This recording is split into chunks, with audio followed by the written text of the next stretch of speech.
पाकिस्तान सेना ने पूरी पश्चिम मोर्चे पर लगातार आक्रामक गतिविधियां जारी रखी। उसमें UCAV drone, long range weapons, loitering munition और लड़ाकू विमानों का उपयोग कर भारतीय सैन्य ढांचे को निशाना बनाया।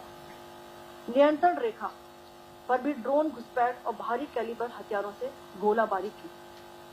अंतर्राष्ट्रीय सीमा और एलओसी पर श्रीनगर से नलिया तक 26 से अधिक स्थानों पर हवाई घुसपैठ के प्रयास किए गए। भारतीय सशस्त्र बलों ने अधिकांश खतरों को सफलतापूर्वक निष्क्रिय किया। फिर भी वायु सेना स्टेशनों पर उधमपुर, पठानकोट, आदमपुर और भुज भटिंडा स्टेशन, इन सब पर उपकरण व पर्सनल्स को हानि पहुंचाई। मैं ये भी बताना चाहती हूँ कि पाकिस्तान ने हाई स्पीड मिसाइल सुबह 1:40 पर इस्तेमाल करके पंजाब के एयरबेस स्टेशन को दागने की कोशिश